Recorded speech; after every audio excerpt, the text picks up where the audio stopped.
the darkest places, I think we find the biggest things there, yeah. But we're very afraid to go in there. In the darkest places, there's the biggest secrets of our goodness. I think that way deeply, very deeply.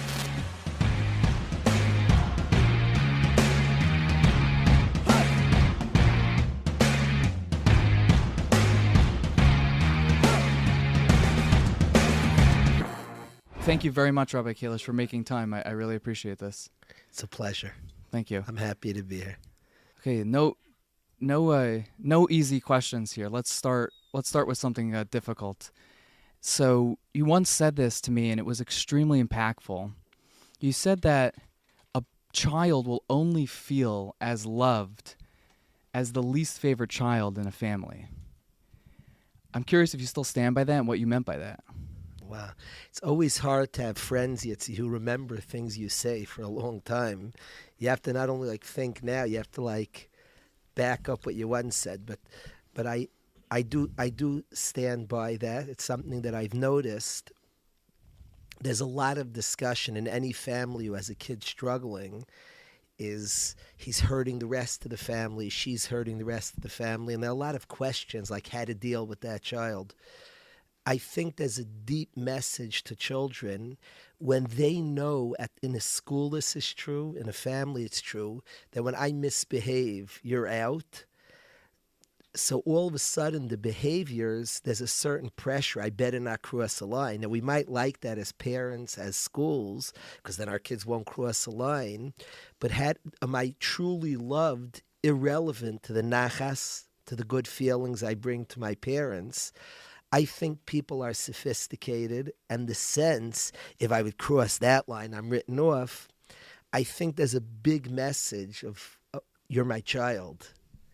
The friendship is not negotiable. I think there's a big message that we can give to all our kids when we love each one, and there's not if you cross that line, that behavior, now you're my son, you're my child. So you believe in unconditional love? Oh, I do. Yes. Seems impractical. To take the most extreme example is like a guy like Hitler, his father should have loved him, assuming that's that's wow. Well, we're getting right at the start. I like that. It's an absurd caricature of evil that is useful, and it's in my own DNA, and so I think it's helpful to talk about, because whenever you center conversations around that kind of thing, you're not tiptoeing and you're perpetuating conversation around it. Right. No, I like honesty, and I like giving such an extreme example. So, do you really mean it? That's what I really hear in such words, to bring up an extreme case. People ask that all the time, but let's say your kid does this, where's the line? That's the question always whenever you speak about unconditional love, but where's the line? And unconditional means unconditional. Reb Moishy Cordover, who wrote the Tomer Dvorah, says that Hashem loves Rishon. It's a very confusing topic. It's a philosophical question. I think there's a certain point, he's my child, I love him. You talk about where the line, you talk about how can I impact, what do I do that the child's misbehaving? But the fact that he's my son and a father loves his child is just the truth. It's not dependent on behavior. He's my son, I love him. If you say, I'm in pain that he's struggling, I'm worried about how he's doing, I'm worried is he being himself, those are real concerns. And those are questions. How do I get him to be him or her to be her? Could I help her find herself or him find himself? The fact, that's my child. The parent loves. Unconditional love is not something I'll give, okay, let me give, let me practice. Unconditional love we have. As parents, the question with our kid is not give him this, give her that. It's tap in, that's my child. We could all get to that place. The biggest parent who's disappointed in their kid, who's frustrated, is out of touch with self, because there's a place that they feel, that's my child. So I'm not talking about give on it's not a shita. It's not my opinion is unconditional. No, I think every parent in the world has unconditional love. I think when we're truest to ourselves, we tap into unconditional love. So it's not a shita. It's not But all this sounds very flowery. Not saying it's not true, but I need a practical roadmap. you say tap into yourself. That's why I stopped you there. That's a very arresting thing to say, but I'm not sure what it means. I want to explain it because I think it's the core of the matter. It's something we've had many discussions for years, and we haven't spoken recently. And my kids and the guys in yeshiva have changed my life. I used to speak to, but I didn't understand it to its depth. And I assume in 10 years I'll look to now and maybe have deeper understanding. I want to say that I'm a parent. I have a son who's sitting here. I don't hold to give him like, hey, I should practice this type. I love him no matter what he does. It's just true. It's just true. It's not now, but if I have places when we're frustrated from our kid. See, you're not in touch with your love. You don't lose the love. You're angry. You're mad. He hurt you. He defied you. He embarrassed you. I say at all times, be in touch. Look at him. Your own frustration and hurt, you have to learn how to deal with that, what to do with that. Always be aware and be tapped into the love. He's my child. That's a fact. It's just the truth. So when we spoke years about unconditional love, I was trying to do a certain behavior. That's how I saw it. I've discovered as I've gotten older, and I'm happy like we're sitting down, this time in cameras. We've spoken many conversations without cameras. I'm happy, Yitzy, we're re-talking because it's not something, it sounds flowery. I don't blame anybody. I say, oh, come on. I'm talking about practically that you and I have a soul and a child. Hashem put things there to your children. You have a massive love, and in unconditional love, you have the toughest father, the father who's frustrated, angry, mad, annoyed. I'm not telling him you should love unconditionally. I'm telling him you do love unconditionally. Get in touch with yourself. Be a father. Get in touch with fatherhood. Once they're in touch with that, and it goes both ways. Something from one of the WhatsApp shiurim, randomly I played one, and I got to my AirPods, and there was a snippet that's just like tattooed in my brain from in your iconic raspy voice of love. I remember it so vividly. You said, "Be a good son." Like this, like it felt like cinematic. And okay, so how does a son be a good son or a father be a good father if they just don't see eye to eye on, like, how do you cultivate? How do you find common ground? It's funny that earlier years ago we would have spoken. I'm happy my son Moishy is here, and he's somebody Johnny has watched me, and we've grown together. And earlier I would have spoken methods and tricks, and those things. Methods are important, and we could speak methods. I'm getting to places that I believe sincerely. I'm a father.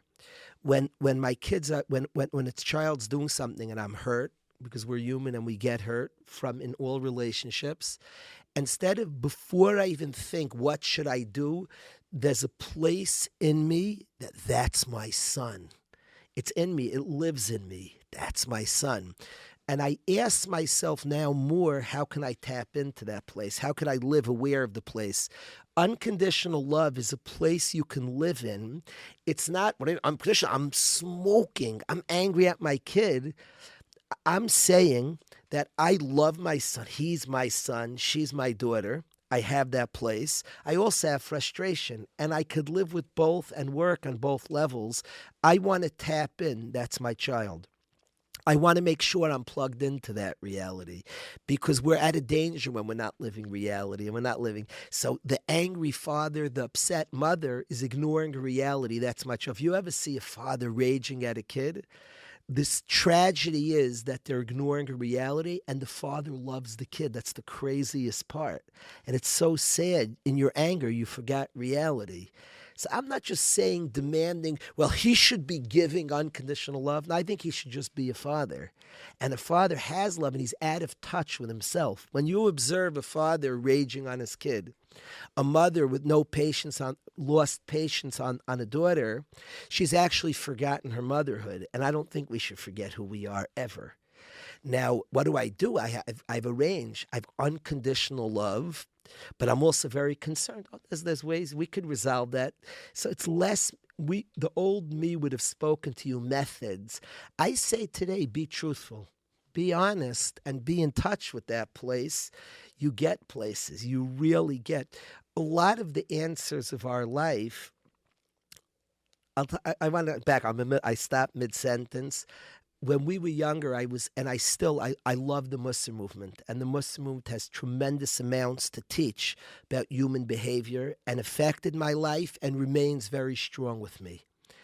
What I needed also, and it's not to contradict, the Muslim movement's amazing, and we spoke our conversation a lot of what I should do. Here, it's my child, here, like contradictions and all these things inside of us, and it was a lot about methods. I started learning svarim that speak much more about who we are and what things are, and I'm interested in not just what we should do, but how we could tap in. And I think a lot of the behaviors, when you speak about unconditional love, a lot of the behaviors are just be a father. I promise you could be a father. When I have situation with a child, I have very good kids, Baruch Hashem, wonderful kids. When there's a challenge to my patients, I ask myself, how can I tap into being a father again? And I have different methods of being calm and then going back to that place of being a father. If it sounds flowery, we're souls. We're very big. Things are flowery. I think the deepest place, life is a Disney movie. There's Hashem, there's Ashkacha, there's things are good. It's hard to tap in. We have blockages. So that's what I want to give over at this point. Something else that we talked about, I remember where I was. I was in my parents' home. I was living there at the time, and I was pacing back and forth, and I blurted this out to you. I said, unless you invent something, how do you make money in this world without being exploitative? You asked me if I'm practicing law. I'm very much practicing law.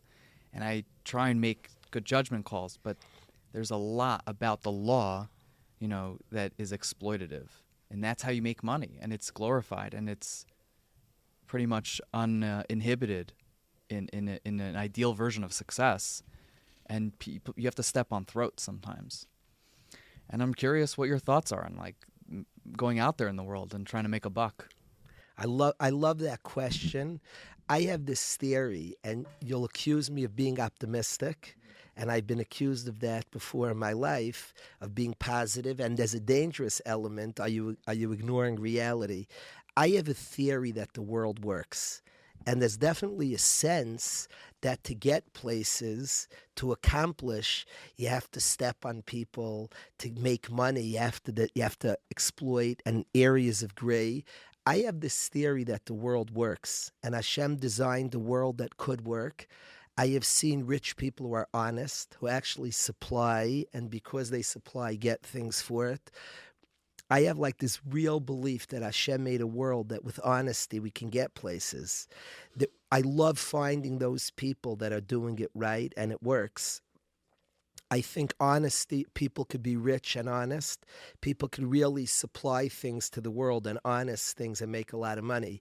It's very hard when we see it done not the right way, and when things that look cutthroat are successful, that challenges us. What's that about? How is that? And those are the questions of Russia, V'toivloi, Tzadik, V'raloi. But I think the normal, when you look around at the world, I think the world works.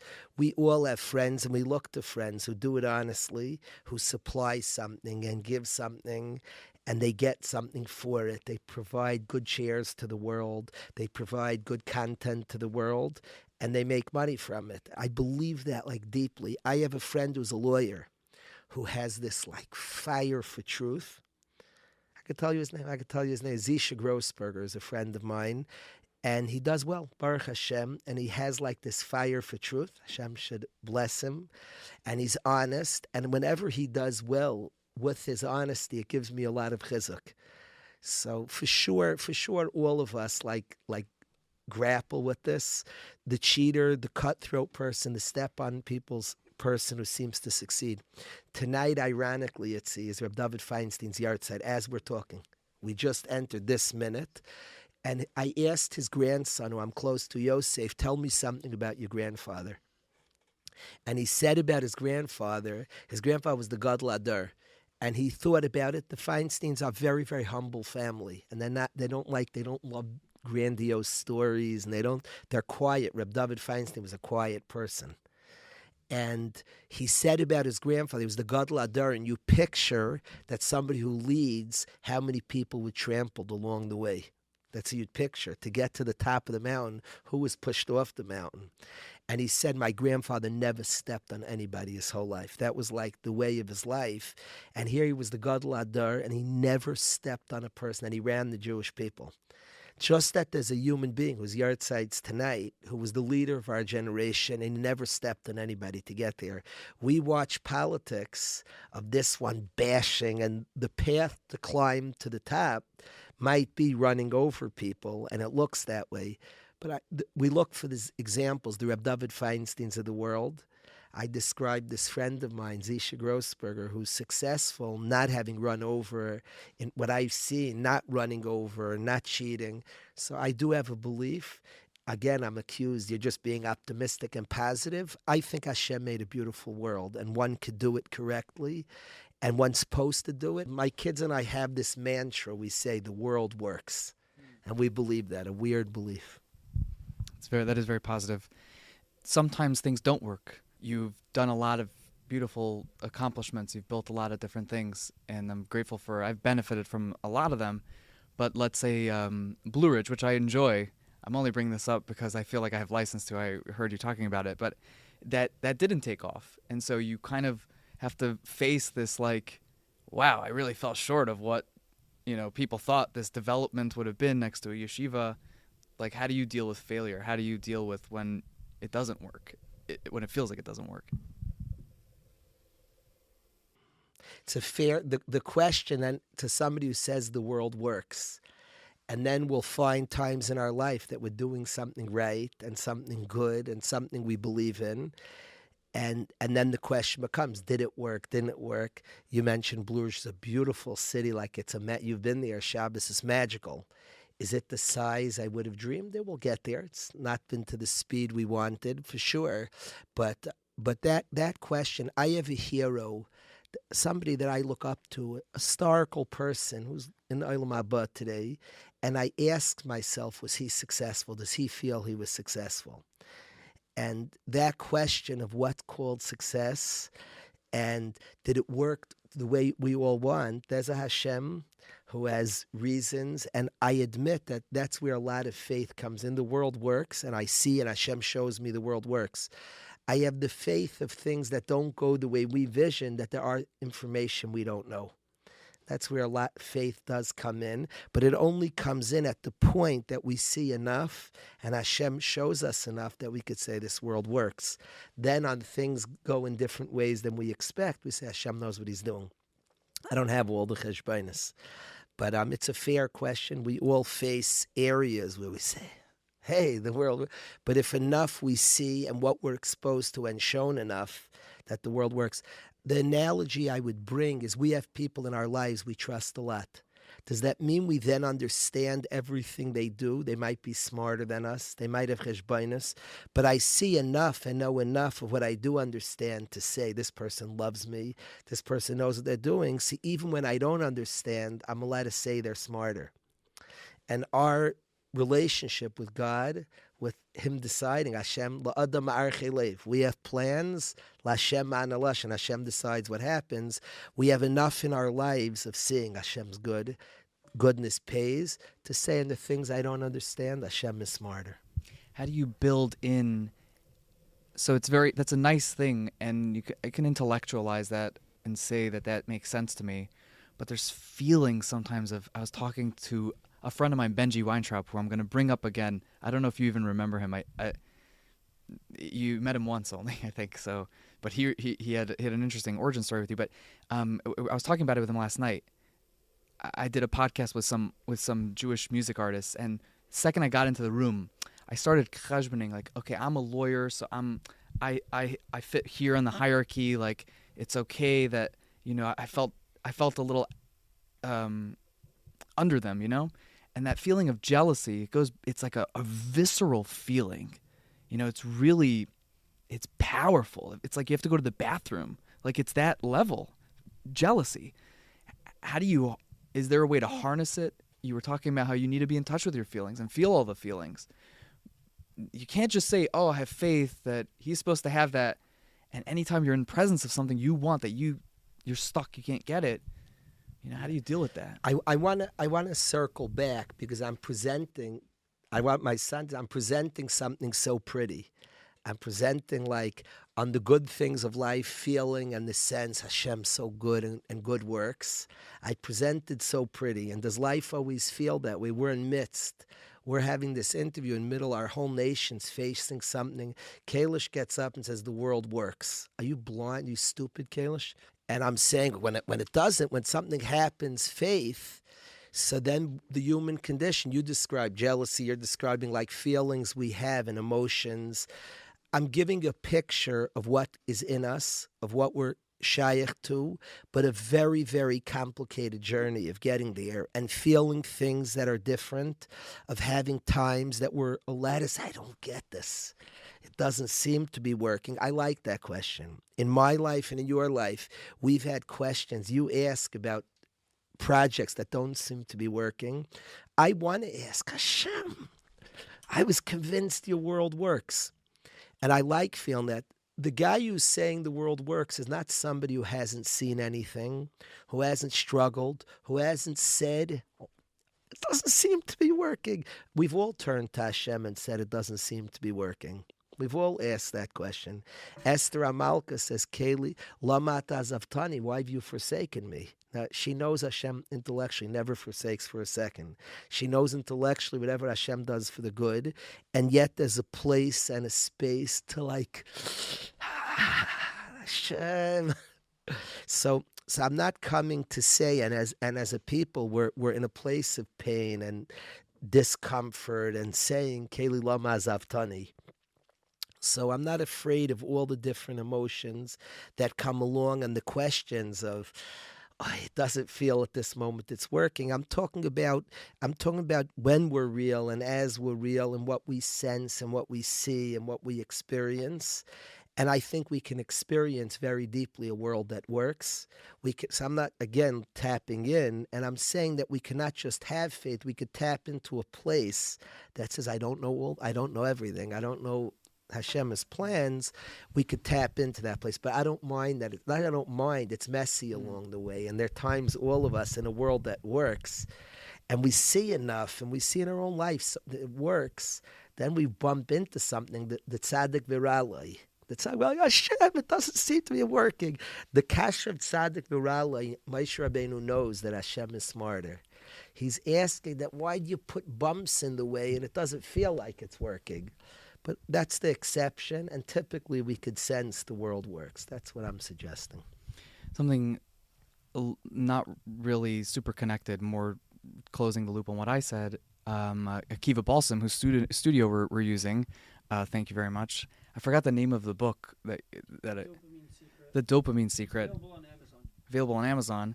I read it. One thing that was in there was that you should feel pain. You should enjoy pain. Like sometimes a low grade, don't get the Tylenol. Don't get the, lean in. And it seems like you're even like, I'm not sure how you would relate to that thought and based on what you're talking about. Akiva is a friend of mine who I've studied with, and we like going through a lot of experiences together, and I completely agree with him. And a lot of these feelings, like you talk about deep jealousy that hits in, and you're like, you're a world that works, and I'm sitting smoking jealous. A lot of the feeling things and the pains and the question, the world's not working, feel that and process that. We get good places. I think deep in us are all the truths. And we get, when a guy's jealous, the main place is the problems we get is when we say, I'm not jealous, and you are. That's when all the problems of life come in. When we're feeling jealous and we acknowledge the feeling, we know what we're feeling. I actually think we have very positive self-talk. When I feel jealous, I have felt jealous many, many times. Somebody's success and you feel a jealousy. It's happened many times. I have very good conversations with myself about all different important things, and I get good places. The opportunity of feeling something is to process something. You actually get places. My son Moishy and I had a long conversation about this mamish today, and feeling things and really like facing what we're feeling, processing what we're feeling, those are some of the best places we get to in our life. So I'm not talking about forcing. I'm not talking about a pretty picture. We feel all different things. We're capable of processing, working it through, the self-talk. It's all in there. A guy is jealous. He's feeling rage and jealousy. See, you said the world works. That's not what he's feeling. He's feeling it's so unfair. This friend gets this. That's a cool, sit with that thought. So what are you feeling? The end of that process of feeling jealousy is very beautiful things. I speak about what my mission is. We have different missions, me and this other person. There's a chazal, we all have different spheres we're supposed to accomplish, a different light we shine to the world. And you have this whole like beautiful conversation with self. You end up like in beautiful places. People ask, but the jealousy is still there. Excellent. So now tomorrow I could have this conversation again. But then it didn't leave. Don't kick out your Rebbe. Jealousy is a Rebbe. All these feelings are good because you have good conversations with self. I find the main problem is the person who doesn't call out jealousy. And instead of being honest with a feeling and having a good conversation, they make shittas against the person and make all different shittas that have nothing to do with what they're feeling. That's dangerous. Kairach's rebellion was not a problem of jealousy. It was a problem of uncalled jealousy. He didn't call it out. If he would acknowledge, hey, I'm jealous. In my family, I thought I'd get this, he would have gotten cool places. He had a Rebbe called jealousy he would have worked with to get to deep places. So I think the feelings, when we ask the question, Tzaddik Viralai, the world's not working, sit on that question. Don't answer that question. Don't settle cheap. Don't pretend. Work through it. We'll get to good places. Okay, so we'll circle back on that point to push through it. I was trying to be cute there, but something you did was really fascinating, making jealousy, anthropomorphizing it, saying it's a Rebbe. Guilt and shame, if they were people, what would you say to them if they were in the room right now? What's their tafkid? What are they? I think that's such a cool question. So much of the generation there's a lot of shame is very prevalent, and people explore. There's a lot of stress in the home, a lot of exposure. So the sixth grader was exploring this tremendous shame. Shame. What do you mean by that? I'm sorry. If a kid as a youngster explored in unhealthy ways, he was in sixth grade, did all different things, and there's a lot of stress in the home and a lot of access, people curious, a lot of exploration today. And there's tremendous amounts of shame. Now, if I ignore my shame, the amount of damage somebody could do feeling low, feeling puzzled, feeling like nothing, that shame can own a person and their whole life do negative behaviors. That's what, if they don't call out, the shame will dominate them and cause bad things. If a person actually talks to the shame, says, when I was in sixth grade, I explored. Why did I explore? What was happening? And actually like analyzes, figures out, I think comes to place that I'm actually good. They find out what they were interested in connection. That's cool. Connection isn't bad. They find out a lot of stuff that's really not bad, that's really very precious. Our roots are excellent. And if we actually like process it, you know when people feel shame, share it with a friend, time and again, like 10 are things that we think we're going to go to the grave with this secret. You share with somebody, and the expectation is my friend will think. The friend then like respects you, and then you process, where'd I come to that? Why'd I come? You actually get to like beautiful places of who we are, of why we behaved. So if you actually like look deeper, what happened, why it happened, you find the deepest places of goodness. I think the problem is we don't explore and we let it own us without exploring it. So the kairach who makes a revolution and doesn't analyze his jealousy, the shamed person who just walks around that he's nothing and doesn't like look at the shame. What's the story that brought the shame? What were you going for? What did you? Oh, you wanted connection. You wanted badly. Now, was it misplaced? Was there a mistake? Can I fix up the mistake? For sure, for sure. All of a sudden, like this progress and process, and there's digging, and all of a sudden you come. I've seen so many people in our generation burst through with honesty.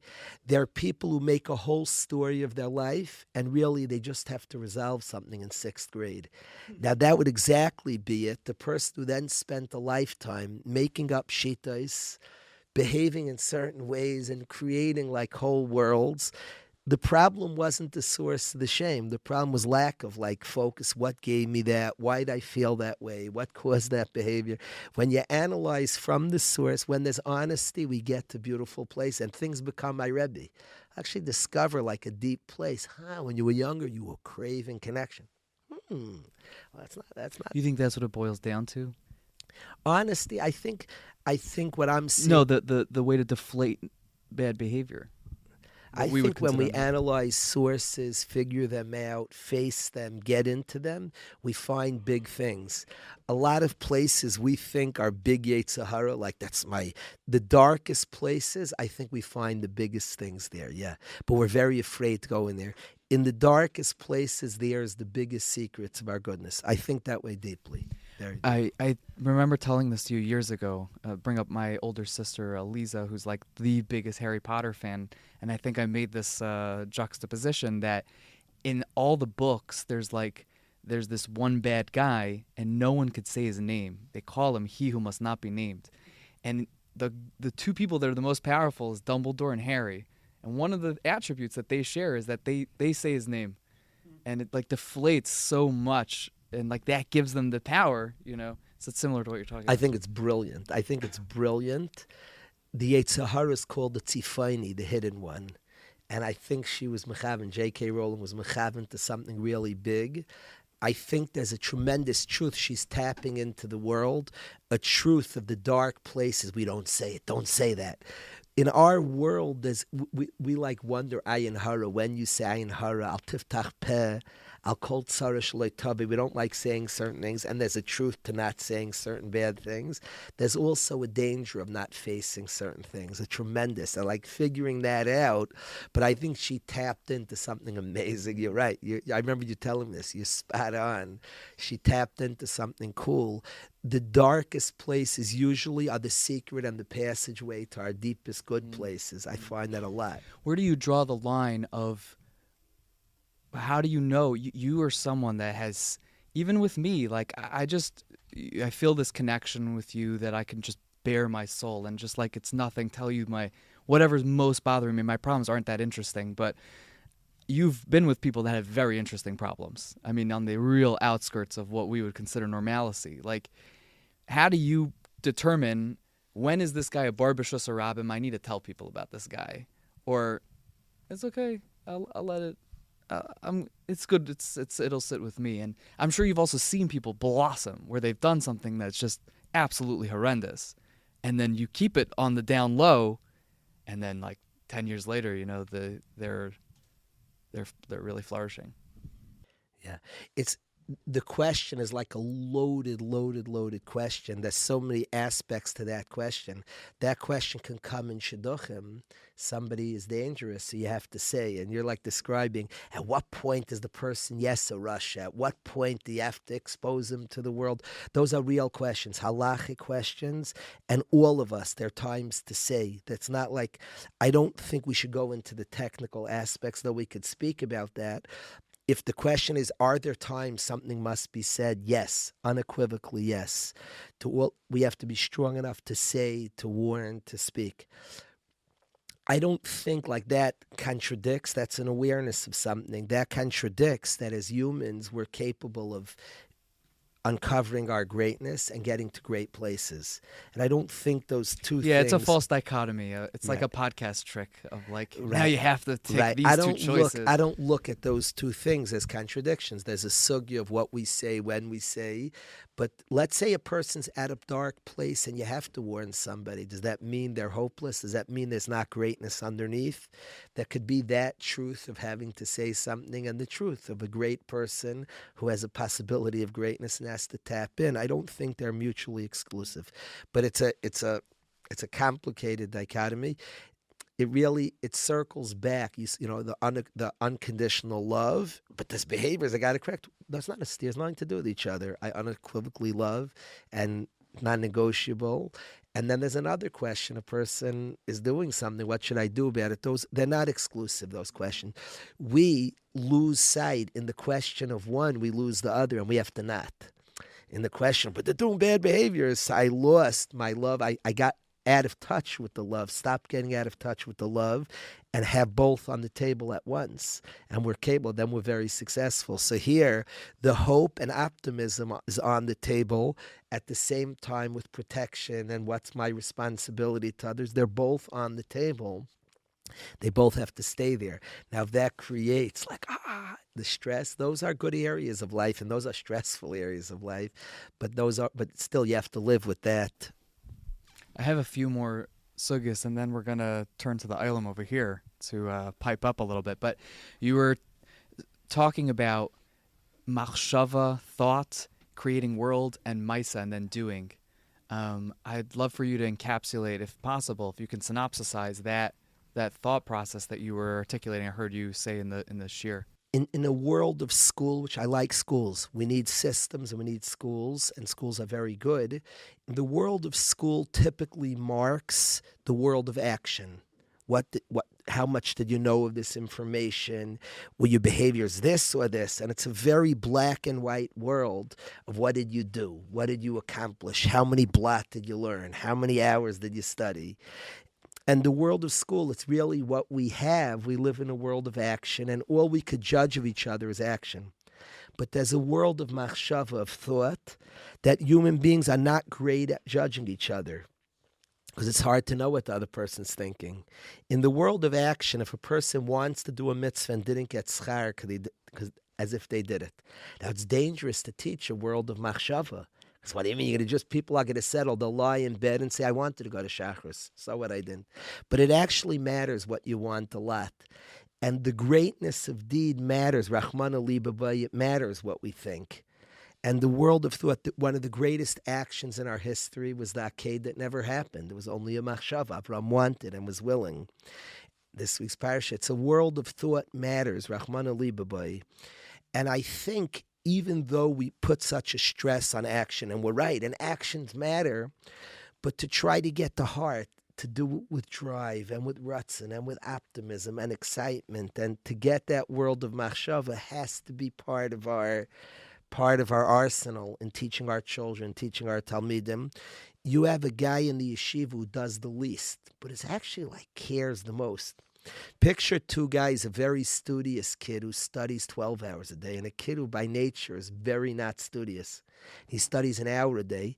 Let's say that kid who studies an hour a day is working harder than the guy who studies 12 hours. In the world of action, 12 hours is 1 hour.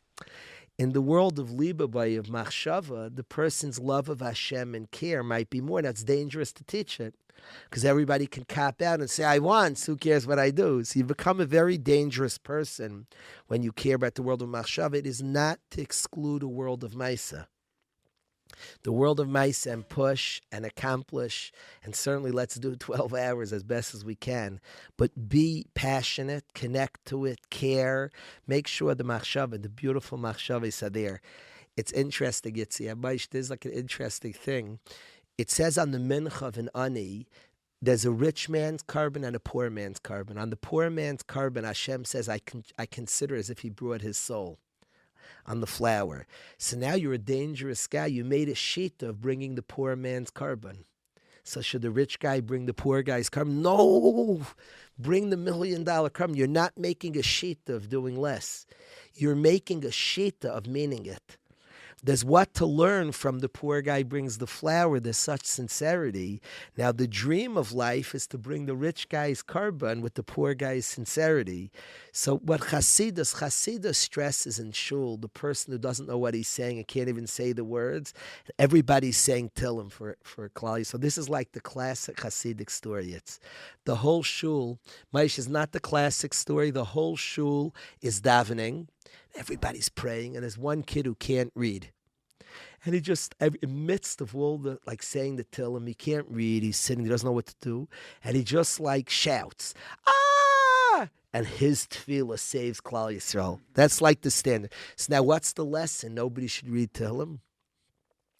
Read everything you could read. There's an Olam HaMaisa. It matters, actions. Always have that kid for the parrots. There's always a parrot that's endangering the, right? It's the wagon. Usually in the story also, there's a parrot there. There's a parrot. But the world of Chasidus is teaching a world of Pnimius that Machshava matters. the people who are very afraid of that world say, does Maisa matter? Of course, it matters. Action, it matters profoundly, but don't ever forget the pure scream of that child who couldn't read. So it's not promoting, hey, maybe I'm better off not knowing how to read. No, it's promoting sincerity. It's very dangerous competing just who learns the most hours, but is that competition real? Fine, there's something to the Olam HaMaisa matters, but with sincerity, with authenticity, with simcha, with it. Something else that you said was that the world of Maisa has a lot of fakeness, like the classic politician. He's in his suit, but he's digging the shovel, and that's the one that gets publicized. It goes viral. He's helping, and the world of machshava is closer to truth. Truth is how I define soul. I don't know if that's a good definition. Yeah, I like that. I like that a lot. But I think we're both, I think, very in agreement on this, and in all our systems. And I'm curious. I would be curious what the guys think, because in our systems we have no choice but really to push a world of action. And it says la'adam. It's actually chazal. It's actually based on a pasuk. It says haniglois lanu l'vanenu. The revealed is what we see.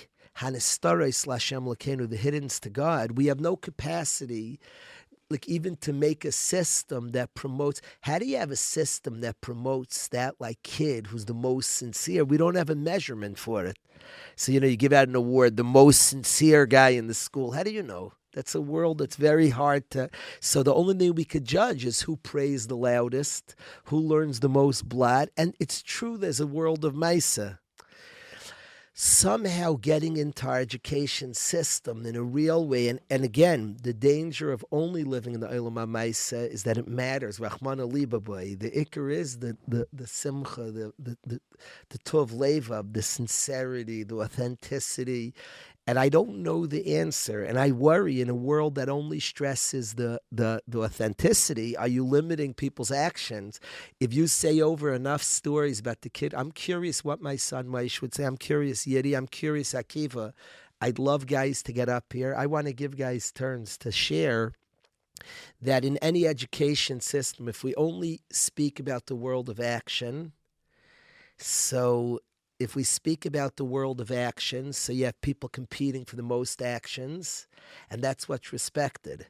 The smartest, the biggest masmid, the one who could sit the longest. So you have a guy who by nature is very studious and he could sit long hours and he's like, wow. You have another guy who's energetic and his little sitting. But how do we teach that the pnim matters, that the simchas achayim? So I'd love, Moishy, if you can come, I'd love to hear. Yeah, I'll let him take my seat, please.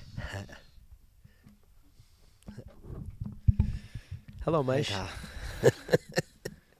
Nice to sit with you, Moishy. I'm usually used to that side. It's funny to be on this side of the cameras. Pretty scary, honestly. From that side. A lot of what I'm giving over in an honest way, I've learned from my son Moishy. If it sounds funny or to say to anybody, Yitzy didn't ask me to come on and say lies. From my own children, and Moishy specifically, who understands areas of emotions that I was not aware of, and still I'm working towards. I've learned a lot from Moishy, a lot. And it's mutual. We've learned from each other. It's not a pretending, it's just the reality. And I'm curious that there's a world that's caring about that inner, about how connected we are to what we do. And I'm curious that a school system can measure action and push action. What would you say? Like, I don't even know. Like, how would you in a system? What would you do in a system that would give respect, that would honor the sincerity without compromising? Is there a way that we don't compromise productivity? And we speak, and my son, I'm putting him on the spot, and it's the question of our generation. We're a generation that all of us agree it's important to come on time to davening, not to miss. We also agree it's important to pray and mean it. Now, all we can mark is attendance. Did he come on time? Is he there? And we pressure that and push that. And we have a generation, is he on time? Now, all of a sudden, we have a generation. My son has taught me connection. Hey, and neither is negotiable. It's not negotiable to be there, but it's not negotiable to connect. And Moishy has taught me a world of connection. And are you feeling it? Are you meaning it? Are you praying with sincerity? How do we, like in a school, celebrate the kid? We celebrate who's on time. We see that. The kid who means it. Like, what would be done in an education system? I'm curious, Moish, and maybe the answer is shrug. I don't. What would you say to that, Moish? It's a good question, first of all. I would ask it back, probably, honestly, first. But I feel like there's definitely a thing. I'm not sure. I don't know if there's maybe not something you could teach really, so I don't know if it answers the question.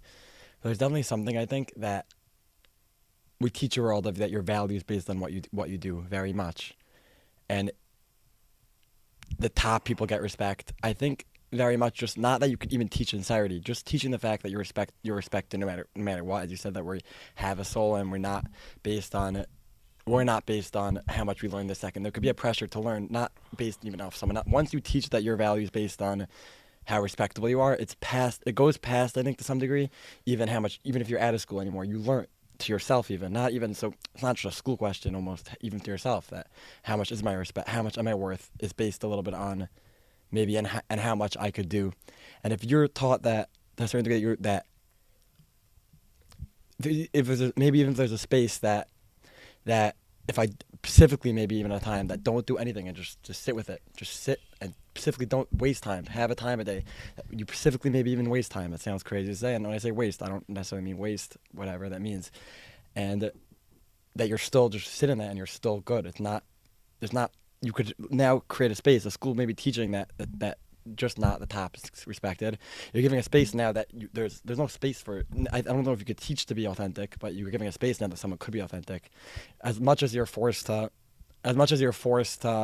perform, to be noticed, you need to perform. You're not giving it's not even if whether you could teach it or not. There's no space for it, even if to learn it yourself. However much, even if you can't teach it, which I'll ask that back. If you could teach authenticity, which you definitely could teach by example, which Baruch Hashem I learned. Just even more than that, just a space, a school, whether they could teach it or not, in a practical school, just a space for it is it's an important thing. I'll be honest, I like what you're saying, and I'm nachas what you're saying. Do you worry that will decrease productivity, that less blot will be learned? If we have a system, the guy who learns the most blot's respected. Boy, a lot of blot I learned. Could you imagine they raffle off my Simchas Torah? They have the most blot. The numbers go high. Can you imagine we raffle off only who's going to learn the blot the most sincerely? It's like an area, like, do you worry less productivity? I wonder about that. I remember in first year, my Rabbi actually asked that my Geisler, he didn't have share the most the first year. And he said something like similar to this, that I just funny a thing that you almost, it's the first time in my life that I'm, not the first time in a yeshiva system, before I came to Waterbury, in that kind of system where they're pushing learning, that the kid who's learning is almost like a nebuch. We all look down to him, like, hopefully one day he'll be a little, he probably fit. The whole shir is looking at the most, the kid that would be came from his last schools, came in expecting to be the most respected kid, and he's almost looked down to a little nebuch, shoot, maybe one day he'll be more authentic, and I asked him kind of, is he scared? And he didn't answer. So it's definitely the question of everyone doing this, for sure. But I guess maybe a little around the question, for sure it's true that I speak for myself, when you're on performance mode, it could be you get more done. I'm not God and I can't say what's more valuable. I speak for myself. It's not comparable. You learn a little more when you're pushing. It's not going anywhere. I'm not God to decide that, though. I can speak for my own feelings. Even though when you're feeling it, it happens. Maybe those people are such warriors, they could do it forever. Maybe, I don't know. I guess there are out there. For the average human being, when you're feeling it might be less in the beginning, maybe a little bit more. When you're feeling it and it's going deeper. I'm picturing even the learning that I do out forest, and when I'm coming from a forest place, I'm not learning as deeply. I'm distracted. I'm pushing. I'm uncomfortable. It could be less time, but it's even in Misa, it might be deeper in a lot of ways. I think anybody who says the thing that Moishy says, there's a space for when I don't feel it. Nobody's promoting only. It's human that, no, it's important. No, it's important. It's important to say, I think it's when people say we don't, like, there's no place where we don't feel it. We all, every word we're saying here, could you say you were connected? It's a path towards. So you're right, that times we don't feel. And discipline is that place we don't feel plugging and pushing. I'm very moved when I'm listening to Moishy. I'm like learning from it and plugging in. I want to say about him and his Rabbi Geisler and their friends that they learn a lot. And it like answers because his world where he taught to be comfortable, to do almost less comfortably, I see translates to more. So hearing Moishy talk about it, that when I'm connected to it, I do more and accomplish more. I like hearing it because I'm watching it. I'm watching that in Moishy. So I appreciate your words. I appreciate a lot what you're saying, Moishy. Can I add something that I got from you? So it's funny to add it in, but I think I just heard this from you. Maybe even 2 days ago you said this in Moishy, I think. But you spoke about that not feeling it. It could become like I should let you say it because I heard it from you, but I really enjoyed it, so I'll repeat it. You spoke about, I think, that not feeling could easily become this like religion of like not feeling fighting, not feeling fighting. Not feeling telling you something also. What you spoke about before, I think, is very like not feeling become. It's funny that people say like the good days and bad days. Every speaker loves it. I have a good day and a bad day, and it's like important to know when you have a bad day, the good day is gonna come. And it always annoyed me, and I think why, because it is true, we have good days and bad days, but even the bad time, it's telling me something. Why am I not feeling it? It's like time to work on why am I not enjoying it. Maybe a trauma's coming up. When I say trauma, I don't mean in an intense way. Maybe an uncomfortability and learning is coming up. It's giving you an opportunity to like, that when the good day comes, it's not just, oh, the good day's back now, and God appreciated my pain and the suffering. God's not a vengeful God trying to get something. When you have a loving father, you appreciate that it wouldn't make sense as a father that he would enjoy our pain. So if he's giving us a bad day, which we understand he's giving us a bad day, it can't just be to now give. So now he enjoyed our pain so much, now I do it now, and they make like a speech out of it even. So you do it out of the good now, God knows how much you love it, because he's giving you a gift then also. It has to be. Why is he doing it? Just to get some pain out of you? He's doing it so in the bad day when it's hard, it's letting you work on that part of it now. It's so cool with the son. Anybody listening is like, why didn't this guy speak much more? You're right. And it's so interesting because Moishy will quote me and I'll quote Moishy. And the truth is that our journey, our continuous journey, a lot of things I say I saw in him, learned from him, was told, and it becomes blurred because we're close to each other and our journeys are clearly interlocked. So things Moishy has worked through have taught me, things I've worked through have taught him. And so I could quote him quoting me, quoting him, quoting me, quoting him.